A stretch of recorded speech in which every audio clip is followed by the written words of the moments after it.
Just think of it as the rough draft of the podcast world.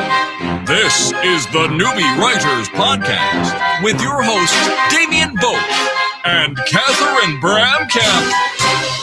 Hey, this is episode 170 of our podcast, and I don't know, I like it when we get to round numbers. I feel like we can just, that's it, we're done now.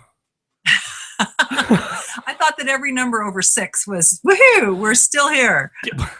This is true. I don't know. Every time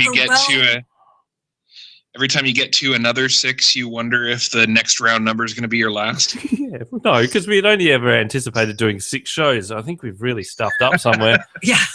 So, for some reason, this is working, so we're just going with that. Yeah. Yeah. That's good. Now, that voice, that good radio voice is Luke Matthews. He's our guest today. Good evening, morning, something somewhere. Yeah, it's evening. It's 4 in the afternoon here. Oh, that's beer you're drinking West time. Coast. Okay, yeah. So I am. So Friday afternoon. Oh. Yeah. I'm in the Seattle area.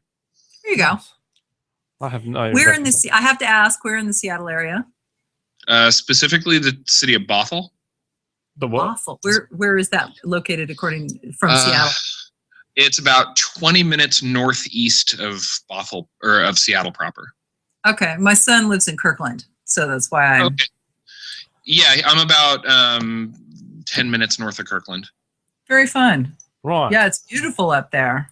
I'm trying to decipher the name of that place because in my head, all the way over here, it either sounds like brothel or awful. Brothel. That would be a good place to live. Yeah, that'd be fun. Brothel's closer. Just take the R out of brothel and you've got Bothell. Right. There you go. So where do you live? I live in a brothel. Oh, okay. Jeez. Anyway. So, Catherine, how's your week been? Better because I'm feeling better, so I hope I sound better. You do, especially with the proper mic plugged in. Finally got healthy. So I'm in a pretty good place. Just working and working on setting up the next Future Girl book, which will come out in July 1st. So that's been my project, and you've been working like crazy. Yes, and I also had a very awkward situation during the week, which I'll throw in quickly now. Occasionally husbands do this. I sent the wife flowers. Good. Right. Good. Sorry, we like flowers. Yeah. So, but I went through the whole thing, filled it out, went on the internets like an old man. The internet. Right. I've heard of that. Yeah, it gave me the options. It said, who's this going to? My wife. And what do you want on the card? Filled all that out. That bit never got there. So oh no. She's rung me at 5:30 or whatever it was. She says, "Oh, you've had a delivery of flowers." Oops. I went, not me. She says, "Yeah, it's got your name on it." And there was no, that's not meant to happen. And then she says, "But the guy that delivered it had no teeth and he kept hanging around wanting to chat." So, that's not exactly the romantic moment you were going for. Not really, but it's good to know that I got the pulling power for a homeless old man who wants to give me flowers. So, yeah. Keeping people employed. That's very good of you. Yes. So to that man with no teeth, look, I am available. If no, this is creepy. But anyway, so don't send flowers. So then she said to me, "Oh, it was a nice gesture, but maybe you shouldn't use that company." And I said that last time and forgot. But anyway. Whoops. Anyway, we're here to talk writing. So we're actually here to talk a bit of geek stuff, which is good because Luke's a geek. I am a huge geek. You are a massive geek. Now, you've got a book out called Construct. I do. Tell me about this. How did that come about?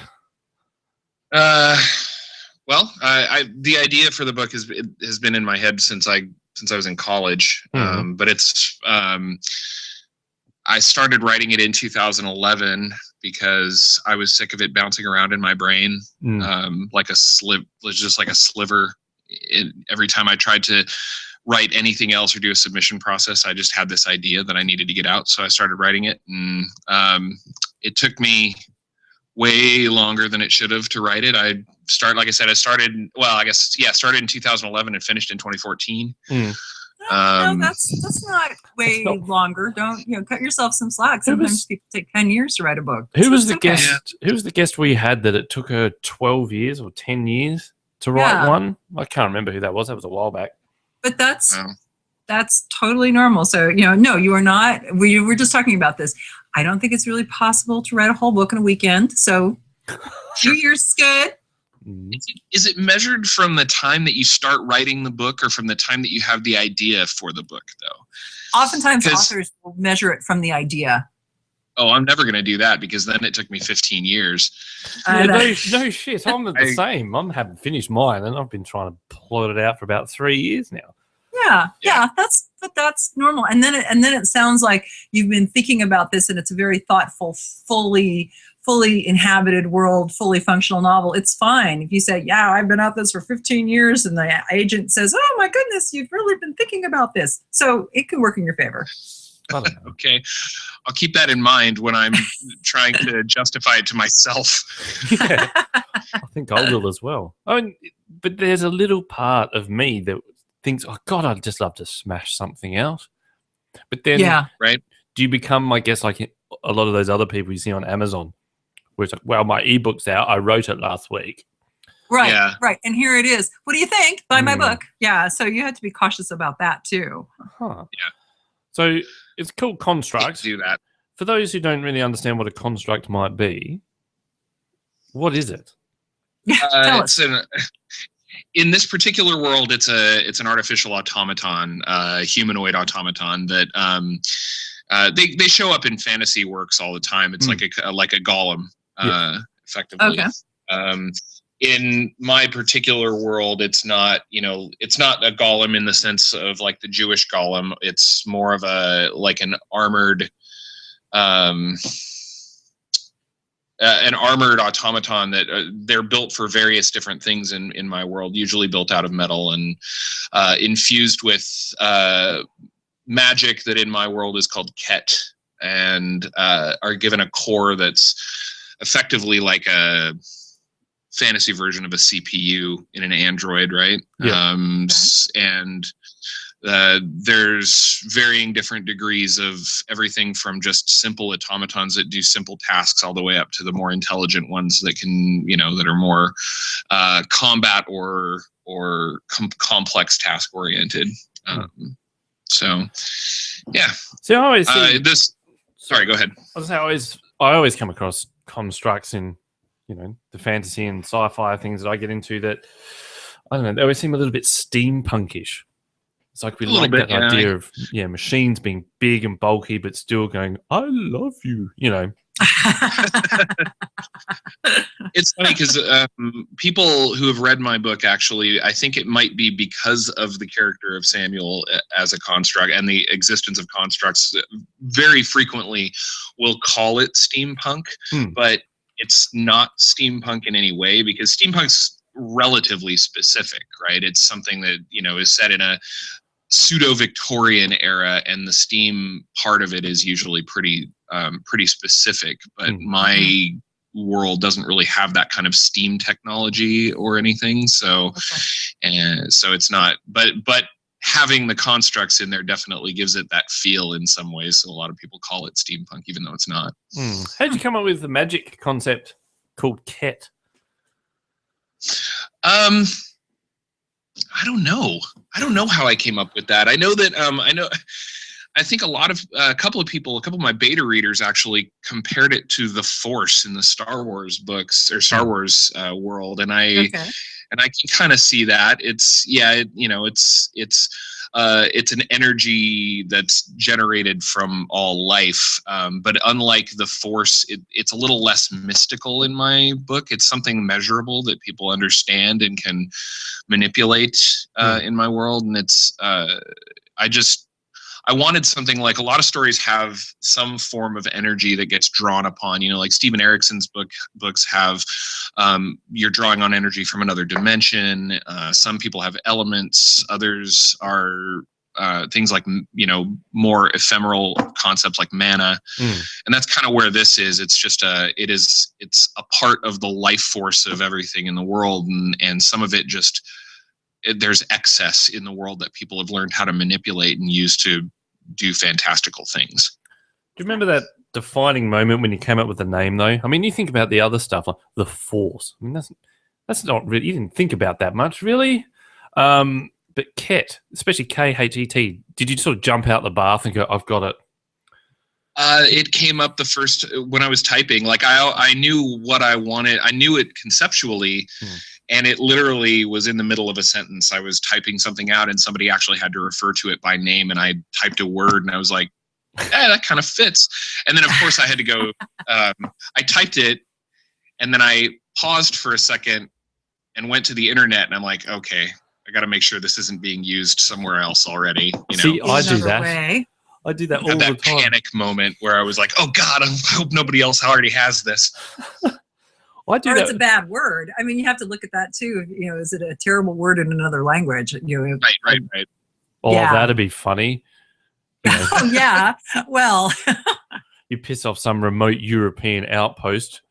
That's my magic. Well, but do you think about that? I mean, that's also, it's true for advertising. It's true for anything else. You need to run those words, through a few translation programs just to make sure that you're not, making some sort of horrible rookie mistake.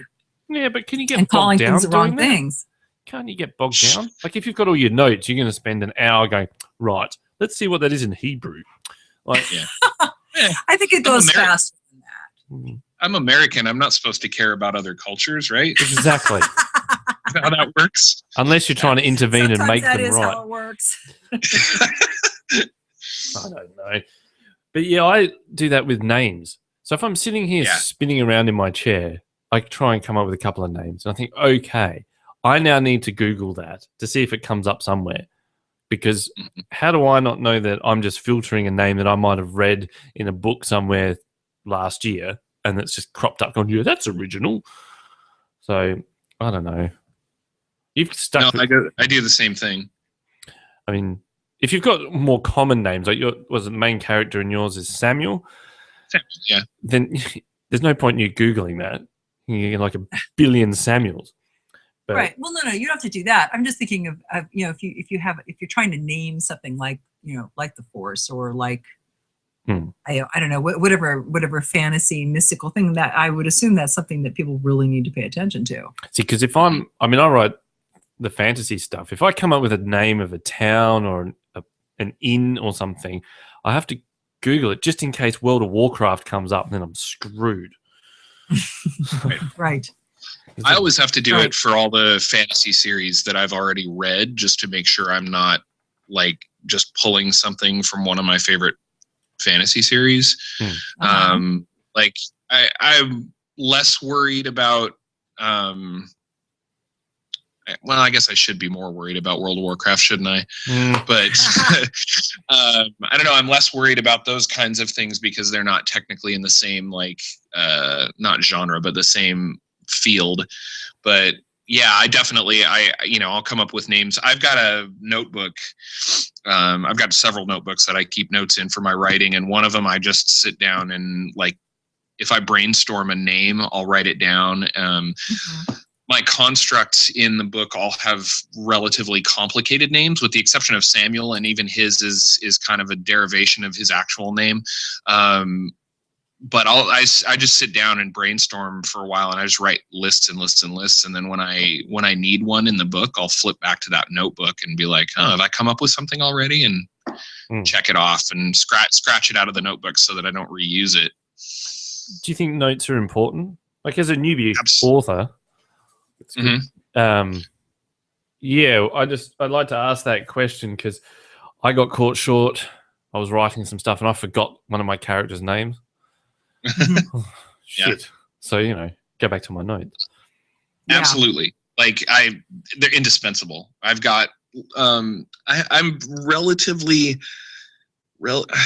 partially organized with my notes. I have a series of different notebooks that I use for different things, right? Like I've got a notebook that's specifically, I call it my one-page idea book. And all it is when when an idea pops into my head for anything, any kind of story, I go in there and I scribble as much of it down as I can fit onto one page. And then I set it aside because it helps get conflicting ideas out of my head so that I don't, start, piling everything into one story. But for Construct specifically, I've got a notebook that's just story beats for the Chronicler Saga, which is the overarching stories of Construct and further. That it's just I'm glad I have them in one place, but man, that notebook is a mess. Yeah, it's just a wreck. There's like I have arguments with myself in my notebooks where I'll write something down as an idea, and then like 2 or 3 pages later, I'll write something else down that's better or worse or contradicts it. And then I'll go back and I'll like scribble some note about how horrible the original idea was in the margins and like scribble it out and stuff. So it looks like the ravings of a serial killer. Yeah, but that's what notebooks, I mean, especially hard copy notebooks, that's what they're for, is to get it all out and then go back and say, oh, well, that was terrible. And then the only thing that I think we have to remember to do, and I have to remember to do this, is to pick up, and I have a lot of notebooks, is to pick up the notebooks, go through them again and say, so what did I say that may be valuable? And then translate that out. So, once it's percolated in the notebook, then you can go back in and say, after all those arguments, what came out of it? Yeah, that's what I had to do because I'm writing the second book right now, and there was kind of a pause between when I finished all the editing for the first book and actually went to write the second one. And I went back into that notebook because I've got story points, like story beats and encounters and stuff that are written all from at least the first 4 books in that notebook. So I had to go back through it page by page, and I ended up with the little the little sticky arrow things that they always put on documents for signatures, and I just marked up every single page where I had something specifically relating to the second book, and then have those sticking out all over the side so that I can flip through it and find all my notes that I just randomly spit out while I was writing the first book. That's a good idea. Oh, that sounds good. Just don't do what I did. And when my old man said to me, I'd love to read what you've done so far, and I just sent it to him, and it had all my notes. Every so often there'd be a gap under a paragraph with "What the F was I thinking?" ? And then another paragraph. I posted something to Facebook just recently because I was writing a passage in the second book, and my characters come into possession of a horse, and one of my characters names the horse, but I hadn't thought of the name of the horse. So I've got like just the word horse in all caps and brackets in a bunch of places through like 2 chapters. Cause I still haven't thought of the name of this stupid horse, but like, my first drafts never, ever see the light of day for anybody. No way. No, nobody's really should. I've got a problem. Nobody should. Jeez, I don't know. So how long have you been writing for? What sort of kicked it off for you? I mean, we hear of some people say, oh, I've always been a writer from a child, that sort of thing.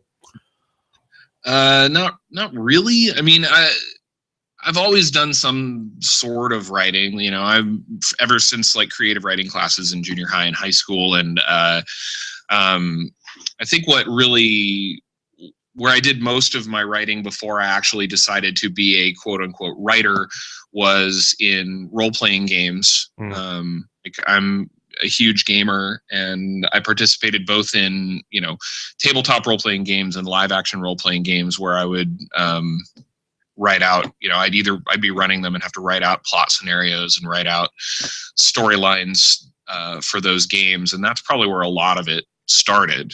That was in my mid-20s. The first time I actually sat down and tried to write a book was I was 24, 25, and I was trying to do what every gamer on the planet tries to do at some point and translate one of my role-playing character's storyline from the role-playing game into prose. And I got about 25,000 words in and then just like set it aside and never went back. And then when I finally did go back and read it, I just laughed at myself because of how terrible it was. This particular book I started in 2010 because it's something that I've always wanted to do. And I lost both my, this is going to get a little sappy, so I apologize, but I lost both my parents between 2007 and 2009. And I kind of had this weird epiphany moment in 2009 after my father passed away, where I was just kind of like, if I don't do this, I'm going to kick myself because I don't know when I'm going to have, I don't know how long I've got left. I don't know how many chances I have left to get this done. And that's what kicked off the initial, like, I want to get this down on paper. Yeah, I think very it's normal reaction. Yeah, I was going to say that. It's an interesting thing of, it's easy to get caught up in just, work and doing that sort of stuff. And then you think, I'd like to write a book, and you've got that initial drive, and then you get into 20, 30,000 words. It's like, oh man, this takes forever. But, this is harder than I thought. Yeah, and so you need that drive. You need some sort of reason to do it. Yeah. And then you can just get it done. Yeah. And it took getting, 100,000 words down before I realized that I actually loved doing it. The first time I did it, when I tried to actually write a long form story, I was like, it kind of felt like pulling teeth at that point in time, but I was also only 24 years old. So anything that takes longer than 15 minutes feels like pulling teeth when you're 24. But yeah. And then once I got deep into this book, it was actually NaNoWriMo in 2012 that I decided, I'm going to use this as an impetus to add enough substance to this story that I can't set it aside anymore. And so I ended up putting another 48,000 words into it. So, it got up to 75, 80,000 words at that point. And I was like, okay, now I realize that I actually really like doing this. And there's too much of this story on paper now for me to just let it go. There you go. So how do you go about doing it though? Do you sort of set time aside every day to do it? Do you do warm-up exercises, that sort of thing? Or is it just I've finished my work, my real work for the day, 9 till 5, come home, good evening, wife, I'm going to type now. For the NaNoWriMo, it was definitely like, I had a conversation with my wife where I was like, I've got to get 1,700 words a day down for the next month. So she actually was very gracious about that and helped me, because I still had a day job at that time. And she was very gracious about helping out with all of the chores that I was neglecting and all the things that I was not doing around the house instead of, in favor of writing. After that, so it went about a year after that of me writing just kind of like as I could. I'd get 500-ish words a day or so for about the next year. And then we had a conversation. My wife is amazing. I'm just going to say that out loud. We had a conversation in the end of 2012.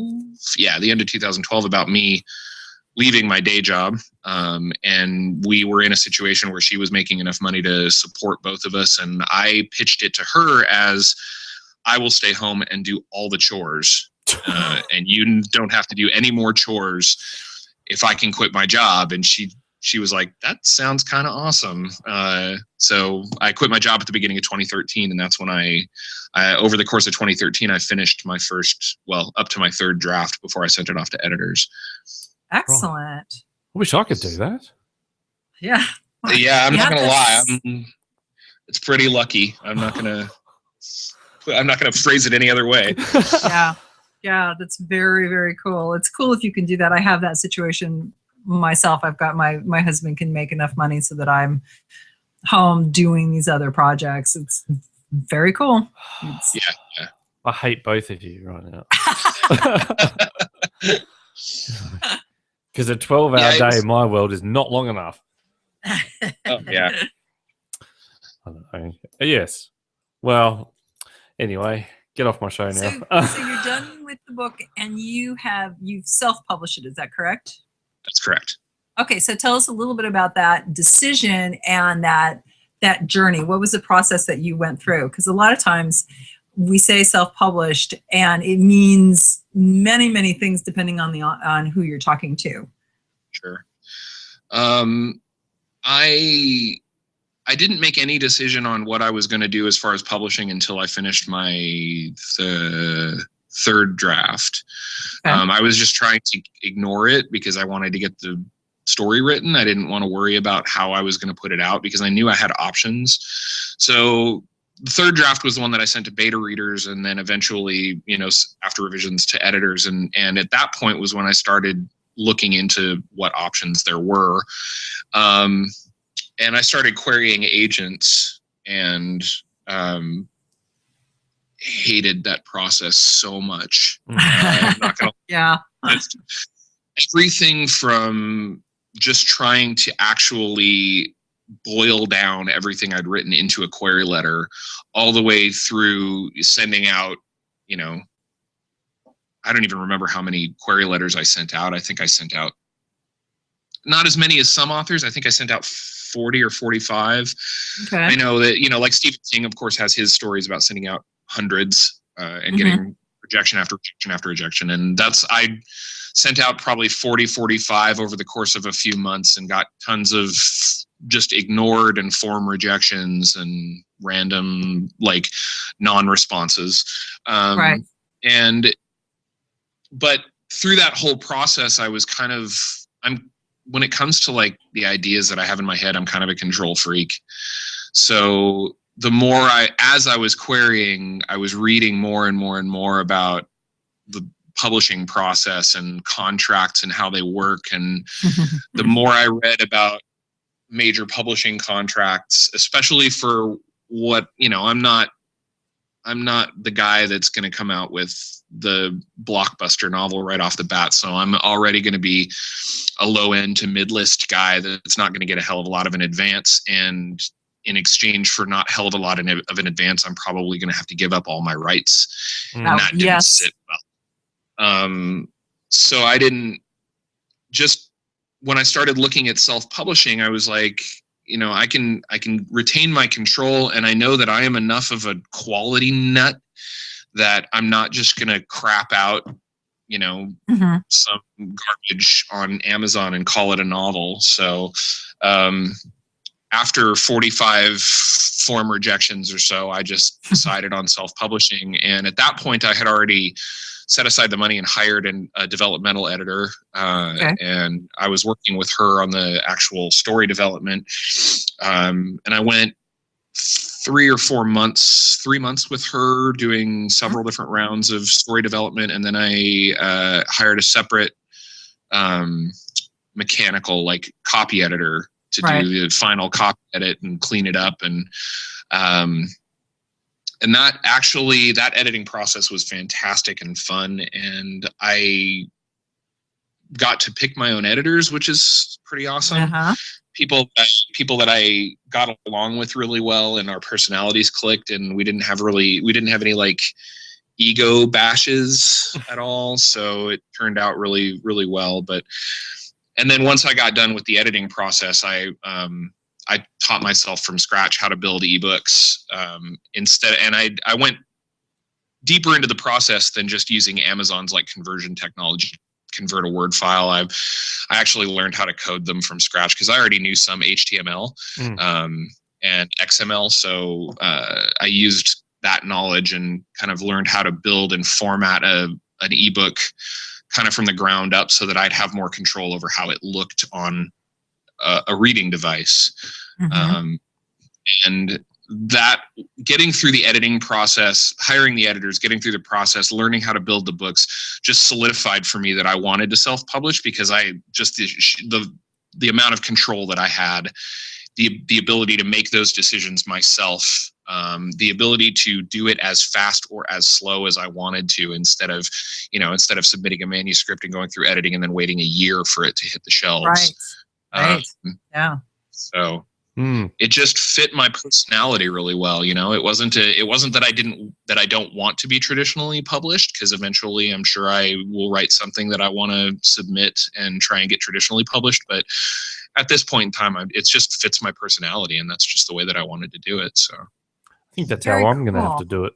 That's a lot. I mean, not everybody goes to that extent. So, one of the things to consider for our listeners is, you can go any place on that trajectory, so you can go all the way like what you did, which is to code your ebook, or you say, okay, I know another author who just pays $150 to create space to make the interior of the book look as good as it can. So, you can do various things, but good for you for hiring the development editor and the copy editor, because I think those are two critical features. Oh, absolutely. For a book, for any book.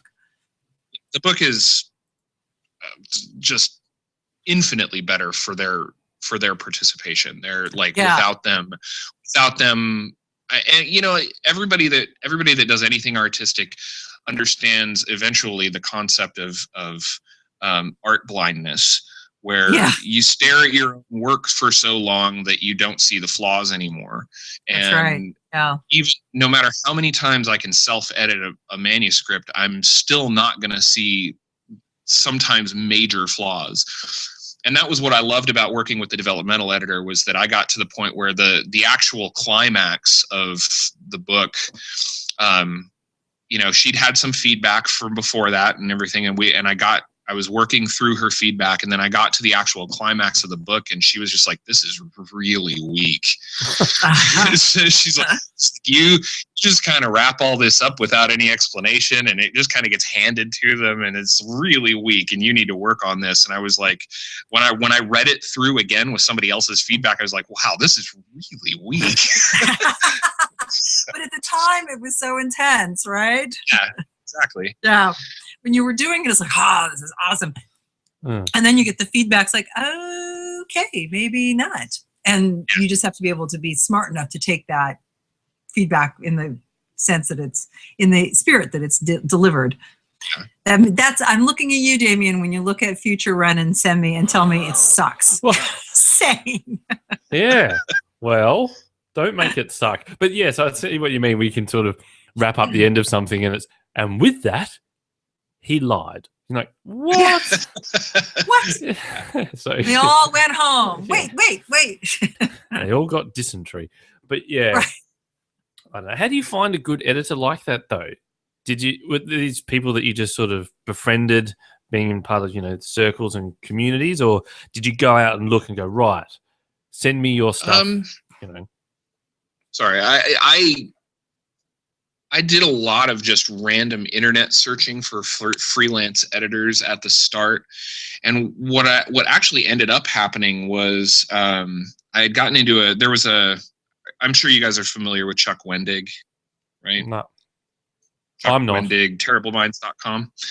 He's an author of urban fantasy for the most part, and he's got a very, very popular blog called Terrible Minds, and I frequent it fairly often, read his blogs, and he had one on self-publishing a long time ago, and I was commenting and talking to a couple of people on there about self-publishing and about editing and all this, and I got into an argument with somebody who said that if what did he say? God, he said, if you need to hire a book doctor to fix your manuscript, then you're not much of a writer anyway. Oh. And I just rolled my eyes. And I'm like, are you kidding me?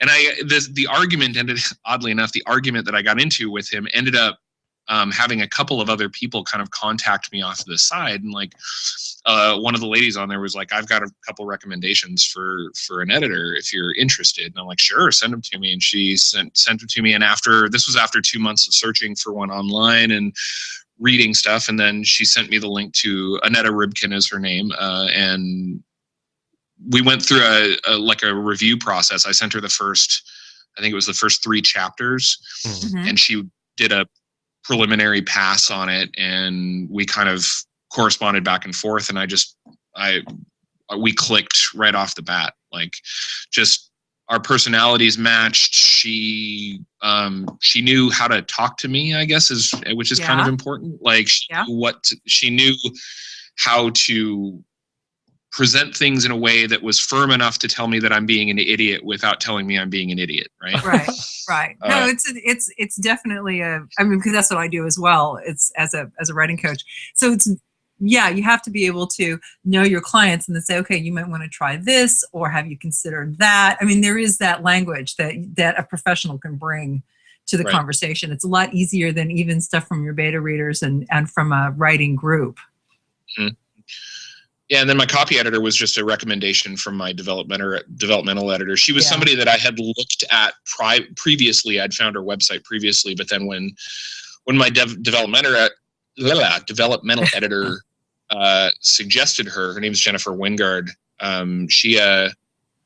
was kind of like, okay, if this person has been working with me for 2 months and understands my personality and she's willing to recommend this person, then I'll take her up on the offer. And then Jen and I clicked almost as well.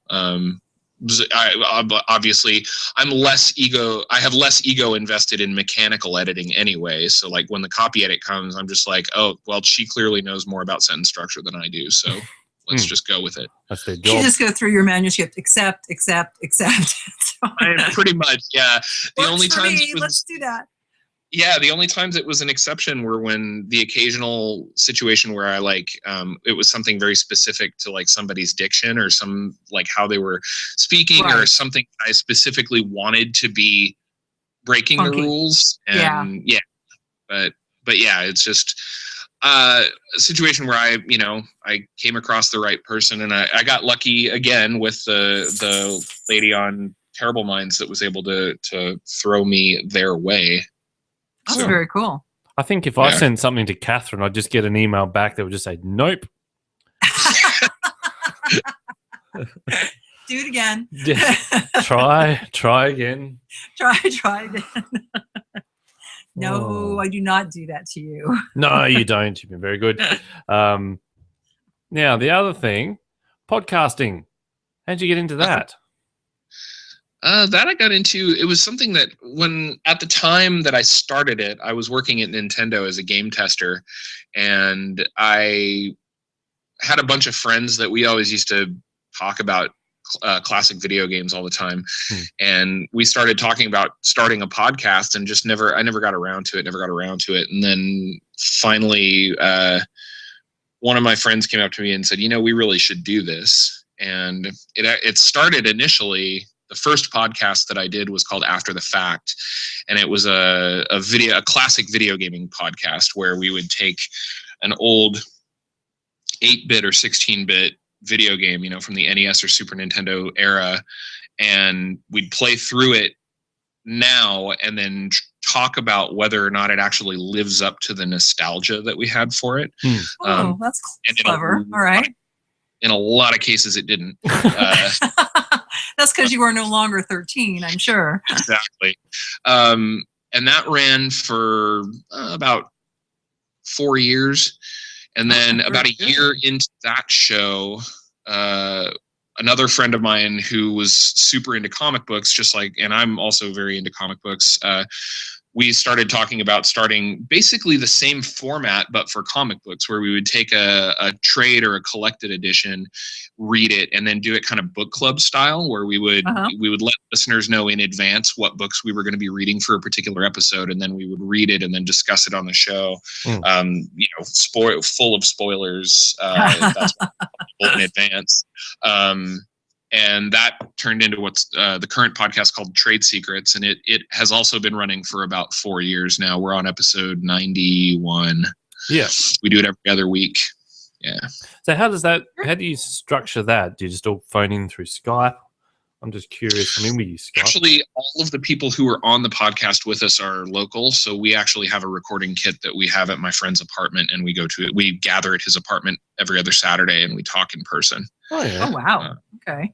We occasionally do interviews. We haven't done any very we haven't done really any Skype interviews. We've got the setup to do it, but actually most of our interviews come from, there's a local comic book convention called Emerald City Comic Con in Seattle. And we've actually met quite a few creators there and just pulled them into our booth at the convention and done interviews there. But yeah, all of the regular shows are just recorded locally with us all in the same room. Oh, That must be hard. But to keep that Hard. isolation. Yeah. I'm sort of shut in a room. It can be quiet. Catherine's sort of shut in her room with the dog. With the dog. But to have others around hearing movement and I don't know, it'd be crazy, I think. Trying to isolate. It's not that bad, actually. I like the fact that we can actually interact with each other directly, it's because it is just like After the Fact was, it's just kind of extensions of conversations we're already having. We're all friends and we all talk about comic books already. So when we get together and we sit down in front of microphones and talk about the show, talk about stuff on the show, it's just like a group of people sitting around having that same conversation without microphones, right? So it works out really well for us because we all know each other and we've known each other for years. So have you ever had a heated discussion on the show? Because if you got 3 or 4 people sitting around and someone disagrees with what you've said, and then all of a sudden you're a douchebag, and up they get and storm out. Great. Never to that degree, but yeah, we've had some pretty, especially on After the Fact back in the day, we'd had some pretty heated discussions about games that, there was a much wider divide in what people liked and didn't like there. And we occasionally have the same kind of thing going on with trade secrets because we've run across a few books that are just really divisive, but never to the point of like storming off or anything. We definitely get into some heated discussions though. Oh. So when you're working at Nintendo, did you get burnt out on games? Yes. That's a short answer. It's real easy. Yes. Especially as a game tester, it's real easy to get burned out on gaming because, you're doing it for a living 8 to 12 hours a day. It sounds on the surface, it sounds like the ideal job. I mean, if you had asked both of my 13-year-old sons when they were 13, what do you want to do? And they one of them would have said, I'm going to move to Seattle and I'm going to work for Nintendo. I mean, he'd have been all over that. He chose instead to be a physicist, so I'm feeling happy about that. But I mean, it's like the dream job, and you're saying maybe not. It's still a job, right? So regardless of how fun, it is a fun job for the most part because of what you're doing, but testing specifically gets real monotonous. You're sitting in front of a video game doing the same thing over and over and over again, trying to break it, and it's occasionally fun when you break it, but there is a point where, like, I had a couple of projects there. A good example of how monotonous it can be is there was a game that by the time I was 2 weeks on this project, most of us on that project were able to beat the game front to back, 100% completion in 45 minutes to an hour. Wow. So being that we were able to do that meant that project lasted another 4 weeks. So there was 4 weeks of us beating the game 6 to 8 times a day. And and you can't just stop playing it, right? You're there to getting paid to do a job. So you're sitting there playing the game for, beating the game 6 to 8 times a day for 4 weeks straight. It can get pretty rough. Did you get to test any games that didn't see the light of day? Like, did you sit down on like a Monday morning and they go, look, here's the game we're just sort of working out. And you're like, seriously, Mario does not need to own a cafe.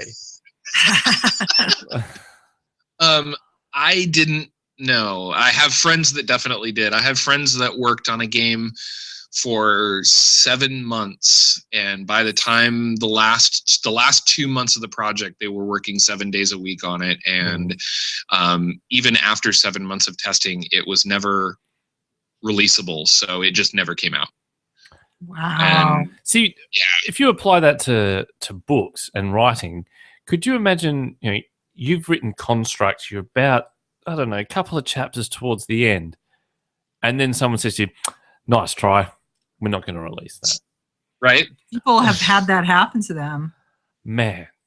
Yeah, they get you, or you get, and here's one of the kind of the downside of traditional publishing is you get a yes for the book. It goes to the publisher. The editor has it, and then the editor leaves, or the publisher collapses, and your book is gone. What was the one that, like, Nightshade? Was that the one that collapsed and a whole bunch of people were just SOL because they went bankrupt? And and you are again, it goes back to your choice, and the choice of a lot of authors I know is to have absolute control over your product, so that you don't just all of a sudden someone says, whoops, sorry, the editor left and you got to start all over again because we're not going to pick up all of her things. Mm-hmm. But then it can be very fraught, actually. Isn't that you're out though? Because you sign a contract with these people, these companies, it's a business deal. And if that person leaves and they go, oh, sorry, it's like, well, you've broken the contract now. I now get to have all my rights back, and I'll go somewhere else. You do get all your rights back. You do have, because I did that just recently. The publisher for one of my books sold out, and I had an option of staying with the new publisher or getting my book back. So I said, oh, we're just going to get this back. Thank you very much. So yes, you can get it back. But for a lot of authors that, they think that they're going to get published and they're with a real publisher, and then to have that all pulled out from underneath them, it can be quite devastating. I think it would. Well, be. and I have. Sorry, go right ahead. No, I was going to say, I think it would be. I mean, if you've waited a year and you've gone through that process, and then all of a sudden it's like, oh, sorry, here, have it back. You need to find someone else. Like, shit, I could have done my own thing in a year. Yeah, exactly. Yeah, and I know people actually who've had books at, like, guy I know had a book at a publisher that ended up closing down, going bankrupt, and the clause in his contract did not allow for him to just get his rights back. So the rights became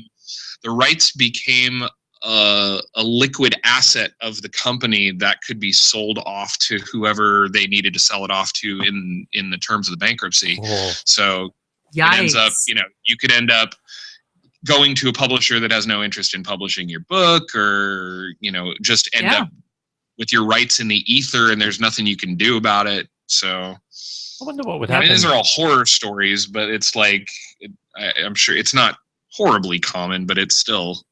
It's enough for authors to bring it up, and it's enough for them to say, okay, I do not want to have this happen to me. So I understand completely. Wonder what would happen if you just went, stuff that, I'm just going to go and publish it now and deal with the legal stuff afterwards, if it ever happens. If someone's gone bankrupt and you're in the ether, you definitely could.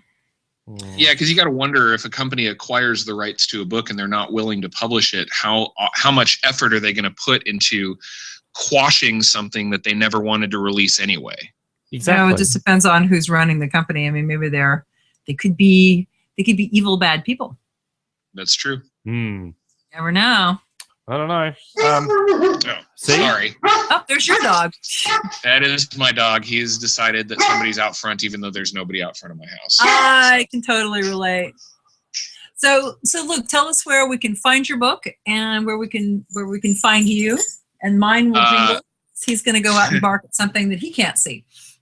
I feel like I need to bark. Sorry, go ahead. I feel like I need to bark just to. Yes. You can find my book at chroniclersaga.com. I know that's kind of hard to say, orally, but it's the first book is the first 6 chapters of the book are on the website. So if anybody wants to read those, they can.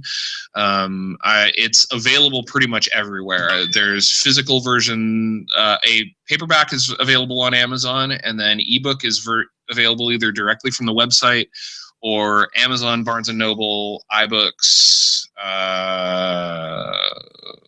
other places that I can't think of off the top of my head. Oh, and Kobo. Como was the one I was trying to think of, and it's hard for me to remember them because I've only ever sold one copy through them. So. Yeah, they're yes. But yeah, it's chroniclersaga.com. All the information's there, the synopsis, the chapters, links to all the places where you can buy it, and all the places like Library Thing and Goodreads where you can rate and review it. Great. So yeah. Cool. And Excellent. your podcast is at geekerific.com? Is that right? Correct. Geekerific.com. Cool. We'll that's right now it's just the Trade Secrets podcast, and we have episodes every other week. There you go. Very cool. It's been good having you on. We've got a couple of things to do, so feel free to stick around for them. Okay. We can do a prompt. I don't know if you use prompts. Some writers do to get into the mood for writing. So here's the prompt for this week. So what kind of family should you have? A rich one. Create your ideal family, either the kind who would have nurtured you and made you the best you could be, or the really dysfunctional kind that would have made for an excellent memoir. Write out the family you were meant to have. Right. I don't know. What kind of family should you have? You sound like you've got a pretty good family, Catherine. I have an excellent family. It's the bane of my existence. You know, it's like I have nothing to say. It's like when I travel, it's like people say, you should write a travel article. It's like I would, but nothing happened. It was all good. I got nothing. I got zero. So that's why I'm a fiction writer. I have nothing to work from. Everything's fine. I don't know where to begin. What sort of family should you? You have a different. You've got more to work with than I do. What sort of family should you have, Luke? I would love to have had better siblings, that's for sure. I had fantastic parents, and there's nothing for me to really talk about with my parents because it's the same thing. They were very nurturing. They were very awesome. There's very little to say, but man, my brother and I could write a book about that. There you go. Yep. So you have a little of both. Yeah. All right. So that's sometimes I've just thought about that. It's like, well, what if you had like the ideal? What does that look like? Write that up. It's maybe that'll be the start of a really interesting story. I don't know, but that Modern Family show is probably one of the worst shows on TV. Oh yeah. Every once in a while there's a funny moment, but not. We can't sit through the whole thing. Usually the credits. Yeah. Let's do a torture. And I'm on the opposite side of that coin. I actually really like that show. Oh, really? I can't do it. I just can't do it. No. All right. Another podcast coming up, right? Yeah. So let's play the tortured sentence. Next time, don't put the wrong emphasis on the right syllable. Tortured sentences. So that was a little outtake from Luke and his editor going through the last little bit. My editor. All right. Where did we go back over the Oxford comma again? Where did this tortured sentence come from? This came from one of my students in class with me this quarter, and I couldn't. I read it like 3 times, and I thought, oh, if I'm going over this again and again, it needs to go into the tortured sentence collection. All right. Well, so here's the sentence. Oh, you go ahead and read the sentence. See what you think. Because I haven't read it, so I'm just going to do this completely cold. But okay, do this. See what you think. Yeah, go. Based on your research, are all illness and death based on a personal decision or inadequate health care? ? Right. So it doesn't even sound like a question. No, but I really like the idea of death being based on a personal decision. And your research. Whose research? Your research, yes. I knew sort of where she was going, but I couldn't resist because the syntax was so messed up. So that's why it made the tortured sentences. So what class is that? This is still the critical thinking class. It's the one that I teach every quarter. Oh, right. Yeah. So when will they think? Hopefully by the end of the quarter, they're thinking. Right. It's one of my goals. Well, that sentence got some gears turning, right? It did, yes. Got to decipher it somehow. Kind of in like an aneurysm kind of thinking way, yeah.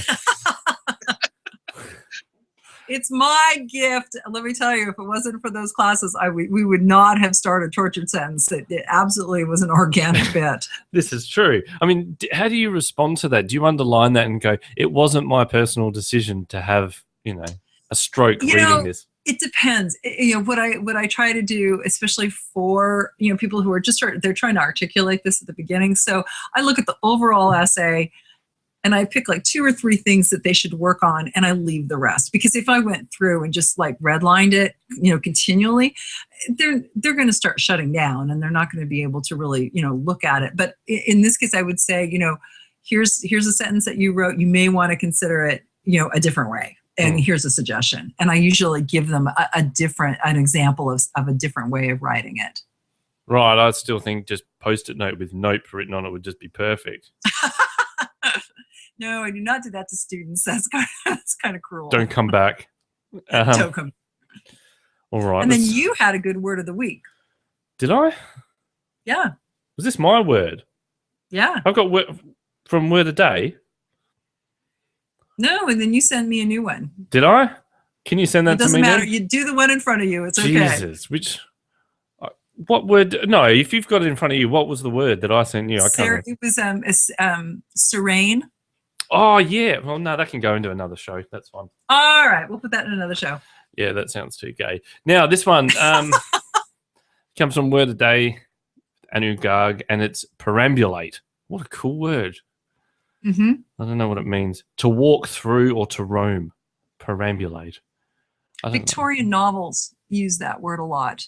Right. It does sound like you should have your hands clasped behind your back while you perambulate through the... Right. And then they call baby carriages perambulators.